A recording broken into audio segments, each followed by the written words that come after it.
Morning दोस्तों, जैसे कि मैंने कहा था कि आप लोगों को प्रॉपर वीडियो जो है वो मिलेगा इंग्लिश का, बिकॉज आप लोगों को पता है कि एमटीएस में जो है वो इंग्लिश का रोल बहुत ज्यादा है।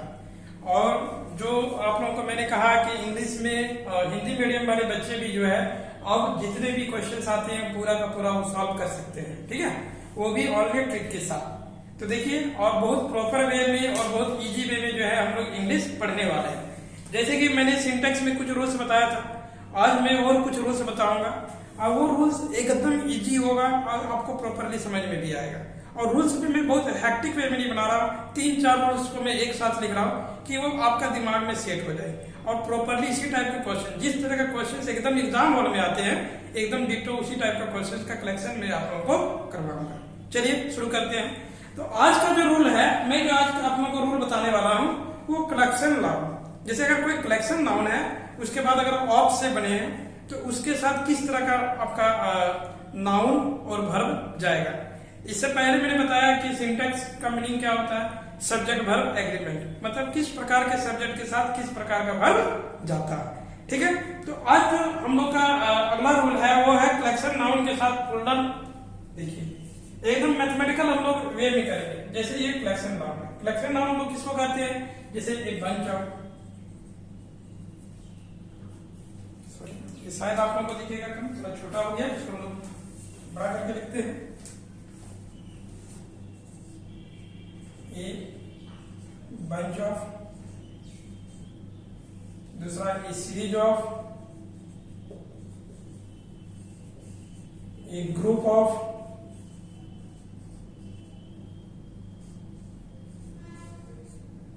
ए bunch of, a series of, a group of, ठीक है, ए सेट ऑफ,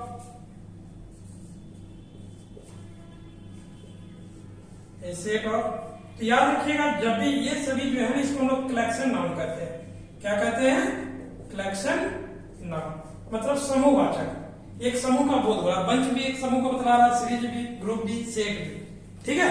तो याद रखिएगा ये जो रूल है, ये जब भी इस तरह से कोई भी सेंटेंस स्टार्ट होगा तो इसके बाद नाउन जो होगा वो प्लूरल होगा, लेकिन जो वर्ब होगा वो सिंगुलर होगा। जो वर्ब होगा वो क्या होगा, सिंगुलर, ठीक है। देखिए ये क्वेश्चन आप देखिएगा, आपको एग्जाम में देखने के लिए मिलेगा। जैसे एक एग्जाम्पल्स में दिखा रहा हूँ, पहले रूल्स देखिए, इस पे आधारित एक एग्जाम्पल में करवा रहा हूँ। जैसे एक एग्जाम्पल देखिए, आपका जो भी डाउट्स है कि क्या सिंगुलर वर्ब होगा, क्या है नहीं है, वो टोटल का टोटल क्लियर हो जाएगा। जैसे देखिए, ए सेट ऑफ क्वेश्चंस, ये सेट ऑफ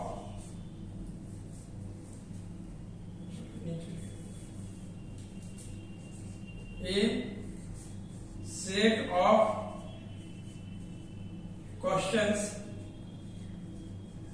क्वेश्चंस, ठीक है, ये सेट ऑफ क्वेश्चंस। देखिए ये क्या है, प्लूरल नाउन है, ये क्या है, प्लूरल नाउन, क्योंकि क्वेश्चन क्या होता है, नाउन होता है, तो इसमें एस लगाए तो ये आपका क्या निकल गया, प्लूरल नाउन हुआ। लेकिन जनरली एरर में क्या होता है ना, इसके साथ वर्ब आपका प्लूरल दे देता है, वर्ब क्या देता है, प्लूरल दे देता है, जबकि सिंगुलर होना चाहिए, ठीक है। ये set of questions have been given, have been, have है, इसमें लगा देंगे बीन गिवन। ये सेट ऑफ, देखिए जनरली एरर में ऐसे देता है, ये हुआ, ये बी हुआ, ये सी हुआ, और चौथा ऑप्शन जो देता है वो नो एरर देता है। चौथा ऑप्शन क्या देता है, नो एरर। एकदम क्वेश्चन के फॉर्म, आपका फॉर्मेट में मैं बता रहा हूं। इसको हम लोग कहते हैं ए, इसको बी, ये हो गया सी, ये ऑप्शन हो गया डी। इसमें कहने का अर्थ ये है कि इसमें एरर क्या है, ठीक है। तो मैंने क्या बताया कि ए सेट ऑफ, ये क्या है, आपका कलेक्शन नाउन है, तो इसके बाद क्या लगता है, तो प्लूरल नाउन लगता है। तो प्लूरल नाउन ये तो मेरा सही है, लेकिन वर्ब क्या लगना चाहिए, सिंगुलर, लेकिन आप वर्ब में क्या लिखा है, प्लूरल। तो ये वाला पे गड़बड़, मतलब एरर कहां पे, तो सी में है, एरर कहां पे है, सी में है, ठीक है। तो इसको हम लोग एरर को क्या करेंगे, अगर सुधार करेंगे तो ये मेरा कट, ये गलती है, तो इसमें हम लोग का हैव की जगह क्या होना चाहिए, हैज होना चाहिए। हैव की जगह क्या होना चाहिए, राइट में हैज। यहाँ पे कहने का अर्थ ये हुआ, हैज क्या होगा आपका, हैज। नीचे लिख देते हैं कि ज्यादा आपको समझ में आएगा कि हैव जो है ये गड़बड़ है, सही क्या होना चाहिए, हैज होना चाहिए। क्या होना चाहिए, हैज। ठीक है, ये करेक्ट है। कोई डाउट? तो ये देखिए, जैसे कि मैंने बताया कलेक्शन ऑफ नाउन के साथ क्या होता है, नाउन जो होगा वो प्लूरल होगा और वर्ब जो होगा वो सिंगुलर होगा। ठीक है, अब रूल नंबर 2 पे बात करेंगे हम लोग। जैसे कि मैंने कहा कि रूल नंबर देखिए, अगला रूल नंबर देखिएगा, ये रूल जो है ना बहुत ही इंपॉर्टेंट है। ये बैंक, इवन हम बैंक पीओ, आप बैंक क्लर्क में भी और सीजीएल वगैरह में भी यहाँ से एरर आता है। ठीक है, ध्यान दीजिएगा, क्या कहता है कि नाउन, उसके बाद अगर प्रीपोजिशन है फिर नाउन रहे तो जो वर्ब जाएगा वो पहले वाला नाउन के अकॉर्डिंग जाएगा। मतलब प्रीपोजिशन से पहले जो है, जो आपका वर्ब रहेगा, सॉरी जो सब्जेक्ट रहेगा, नाउन कहो सब्जेक्ट कहो जो भी कहो, उसी के अकॉर्डिंग वर्ब जाता है। जैसे एक एग्जांपल देते हैं तो आपको क्लियर हो जाएगा कि क्या चीज है ये। जैसे एक एग्जांपल लेते हैं, the books of Ram, the books of Ram, the books of Ram has lost, has lost. The book ये पहला सेंटेंस है, ऑफ राम ये बी है, हैज लॉस्ट ये सी है, नो एरर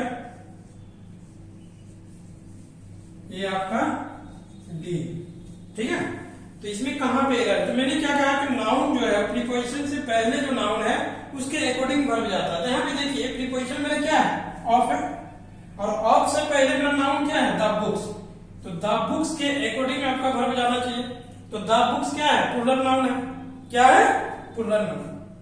प्लूरल नाउन का मतलब बहुवचन है बच्चा। ठीक है, और उसके अकॉर्डिंग वर्ब जाएगा तो हैज के स्थान पे क्या होना चाहिए, हैव होना चाहिए। जहां हैज है यहाँ पे क्या होना चाहिए, हैव। क्या होगा, हैव होगा। कोई दिक्कत? ये सही है, ये गड़बड़ है। तो कभी भी राम को देख के आप नहीं लगा देना वर्ब, जनरली बच्चे यही गलती करते हैं। ठीक है, तो एरर कहां पे था, सी में था। कोई दिक्कत? चलिए इसका आगे अगला रूल भी मैं बता रहा हूं।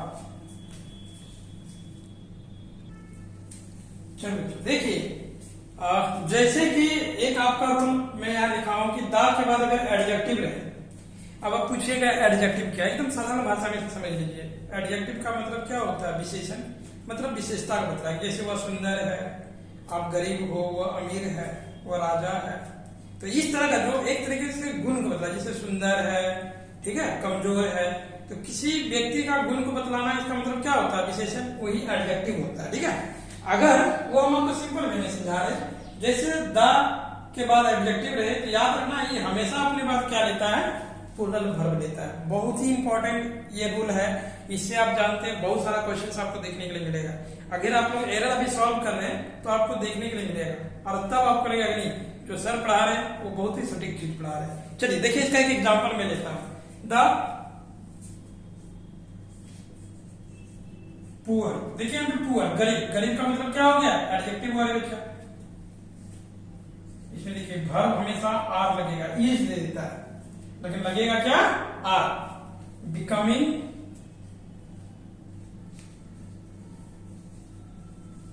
बिकमिंग पुअरर,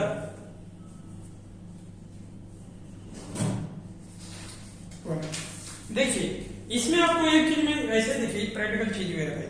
अभी के समय में देखिए जो पुअर हैं वो डे बाय डे पुअर ही हो रहे हैं। क्यों? जिनके पास पैसा है, पैसा जनरली वही कमा रहे हैं। ठीक है, तो कहने का अर्थ ये है, ये एक सामाजिक आप दृष्टि से भी देखिएगा तो सही है। दूसरी बात, इसी चीज को आप लोगों को खत्म करना है। अगर आप एमटीएस क्लियर करते हो, सीजीएल क्लियर करते हो, तो जो ये एक होता है ना कि एक बाधा, ऑब्जेक्शन, ऑब्स्टेकल है, तो उस चीज को आप नौकरी के थ्रू से क्या कर सकते हैं, और उस बाधा को आप ढा सकते हैं। ठीक है, तो कहने का अर्थ ये हुआ कि जो हम लोग का रूल है, ये रूल, इसलिए मैं एकदम प्रैक्टिकल एग्जांपल दिया हूं। ये रूल मैंने क्या बताया कि द पुअर, पुअर क्या है, एडजेक्टिव, ये अपने बाद क्या लिया है, प्लूरल वर्ब लेगा, प्लूरल वर्ब लेगा। ये क्या है, द प्लस एडजेक्टिव है। एकदम मैथमेटिकली देख रहे हो ना, एकदम मैथमेटिक्स के अकॉर्डिंग रूल लग रहा है कि नहीं। और ये तो ऑब्जेक्ट हो गया। तो कहने का ये हुआ कि बिकमिंग पुअर, जो गरीब है वो क्या हो रहा है, गरीब और हो रहा है। ठीक है, चलो दोस्तों इतना ही, हम लोग के साथ बने रहें द्रोणा एजुकेशन जोन में, और प्लीज लाइक शेयर और सब्सक्राइब जरूर करें। Thank you. ऐसे बैठ जाना।